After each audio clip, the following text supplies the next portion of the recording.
ꯉꯁꯤ ꯆꯥꯗꯣꯏꯁꯦ ꯌꯦꯔꯨꯝ ꯊꯣꯡꯕꯅꯦ ꯌꯦꯔꯨꯝ ꯂꯩꯔꯦ ꯑꯗꯨꯒ ꯌꯦꯔꯨꯝ ꯊꯣꯡꯕꯒꯤ ꯃꯍꯤꯁꯨ ꯂꯩꯔꯦ ꯑꯗꯨꯒ ꯀꯥꯡꯁꯣꯏꯁꯨ ꯂꯩ ꯁꯤꯗ ꯀꯥꯡꯁꯣꯏꯁꯦ ꯁꯂꯥꯗꯁꯨ ꯂꯩ ꯑꯗꯨꯒ ꯁꯤꯁꯦ ꯀꯩꯅꯣ ꯌꯣꯡꯆꯥꯛ ꯃꯇꯣꯟ ꯌꯣꯡꯆꯥꯛ ꯃꯄꯥꯟ ꯌꯣꯡꯆꯥꯛ ꯃꯄꯥꯟ ꯃꯦꯠꯄ ꯆꯥꯎ ꯑꯩꯕꯨꯗꯤ ꯌꯥꯎꯋꯦ ꯑꯩꯁꯦ ꯉꯔꯥꯡ ꯑꯣꯛ ꯊꯣꯡꯕ ꯃꯌꯥꯝ ꯆꯥꯕꯗꯣ ꯑꯗꯨꯒꯤ ꯄꯨꯛꯁꯦ ꯅꯥꯔꯒ ꯀꯥꯡꯁꯣꯏꯁꯨ ꯌꯥꯗ꯭ꯔꯦꯕ ꯆꯥꯎ ꯌꯥꯗ꯭ꯔꯦ ꯇꯁꯦꯡꯅ ꯅꯁꯥ ꯁꯣꯜꯂꯦꯅ ꯌꯥꯔꯣꯏ ꯆꯥꯕꯗꯣ ꯀꯅꯥ ꯍꯦꯟꯅ ꯆꯥꯏ ꯆꯥꯕꯗꯨꯒꯤ ꯃꯇꯨꯡ ꯏꯟꯅꯅꯤ ꯏꯐꯦꯛ ꯂꯥꯛꯏꯁꯦ ꯁꯤ ꯀꯥꯡꯁꯣꯏꯁꯦ ꯕ꯭ꯔꯣꯀꯣꯂꯤꯗꯨꯅꯦ ꯀꯣꯕꯤ ꯊꯝꯆꯦꯠ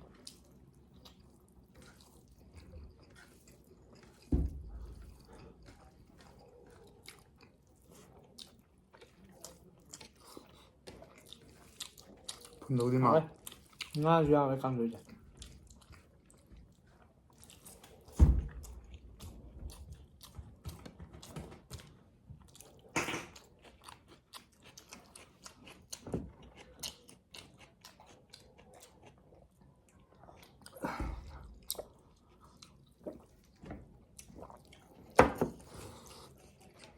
ꯀꯥꯡꯁꯣꯏ ꯈꯨꯍꯥꯎ ꯑꯃꯅꯤ ꯅꯪ ꯀꯩꯅꯣ ꯇꯧꯔꯝꯃꯤ ꯁꯤ ꯆꯥ ꯌꯥꯔꯔꯣꯏꯅꯦ ꯑꯩ ꯑꯗꯨ ꯆꯥꯅꯤꯡꯗꯦ ꯍꯩꯅꯗꯦ ꯀꯩ ꯍꯥꯏꯕꯗꯨꯗ ꯌꯣꯡꯆꯥꯛ ꯃꯄꯥꯟ ꯃꯦꯠꯄ ꯃꯄꯥꯟ ꯌꯣꯡꯆꯥꯛ ꯃꯇꯣꯟ ꯍꯥꯏꯗꯣꯏꯔꯥ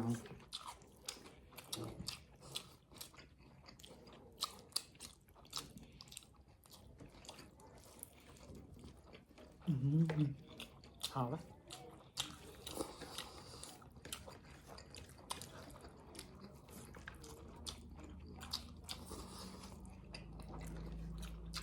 ꯏꯪꯕꯒꯤ ꯅꯪ ꯇꯨꯝꯗ꯭ꯔꯤꯗꯣ ꯂꯨꯝꯅ ꯂꯩꯒꯗꯕꯅꯦ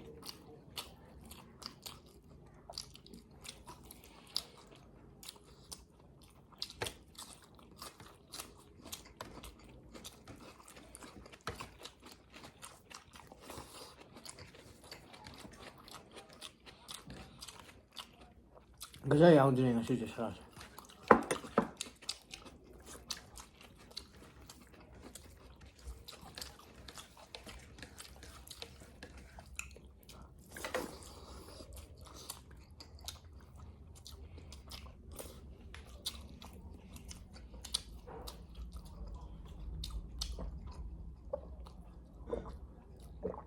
ꯌꯦꯔꯨꯝꯁꯦ ꯅꯝꯖꯤꯟꯁꯤꯔꯥ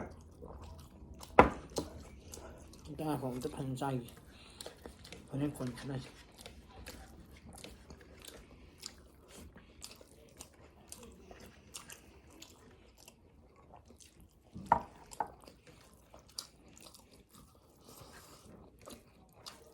ꯅꯪ ꯀꯥꯡꯁꯣꯏ ꯆꯥꯎꯔꯅꯤꯅꯦ ꯆꯪꯗꯣꯏꯅꯦ ꯑꯩ ꯉꯥꯛꯇꯅꯦ ꯀꯥꯡꯁꯣꯏꯗꯤꯀꯣ ꯅꯪ ꯉꯥꯛꯇꯅꯦ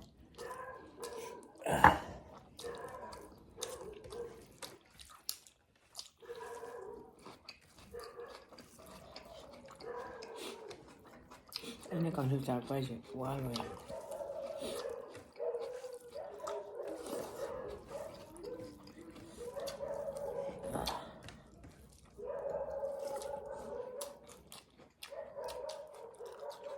ꯃꯁꯥꯅ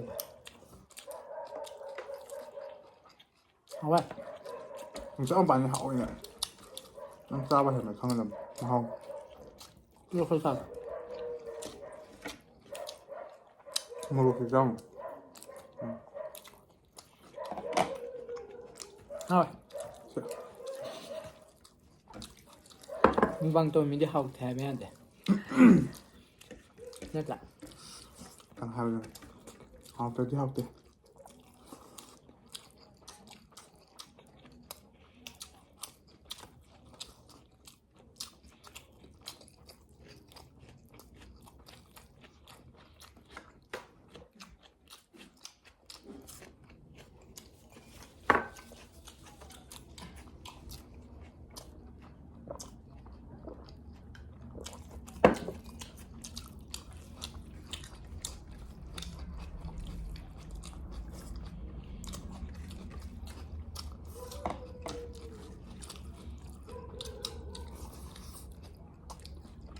어. 자.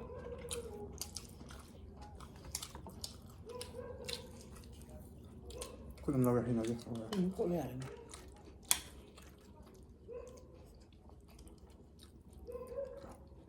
봐.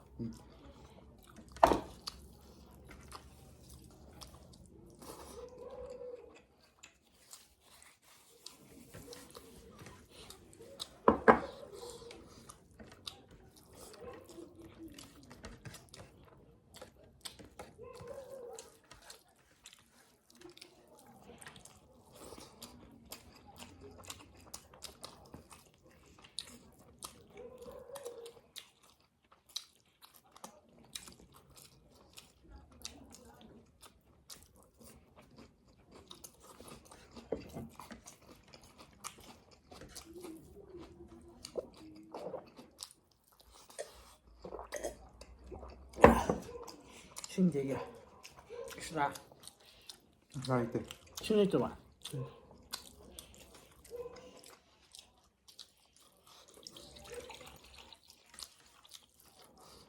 자, 양팽입니다.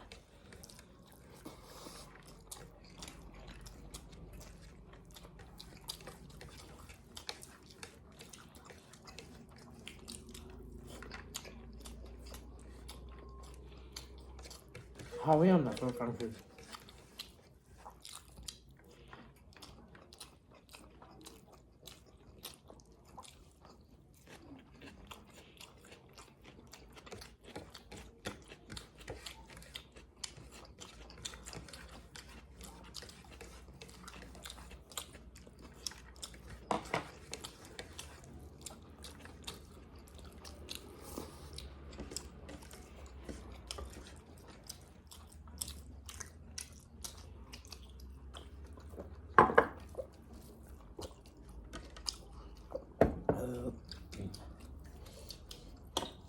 안 걸으신 내가?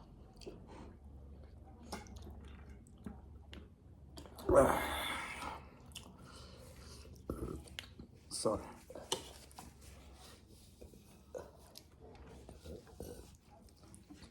하인수 카피를 봐. Không gì. Hả? Không gì. Cà phê công thức đi thì hành nè. Tại đâu. Không thì đây hai bà nè. Công thức bên trên mà nè.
장르 종류 그거를 있잖아.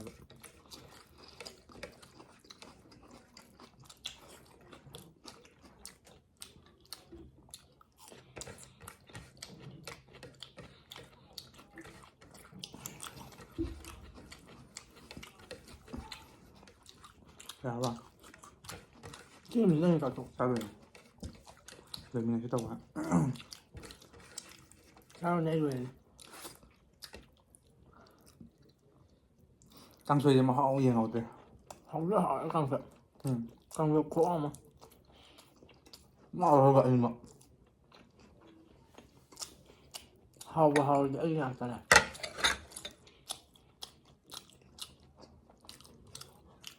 가면 재밌는 척 있잖아.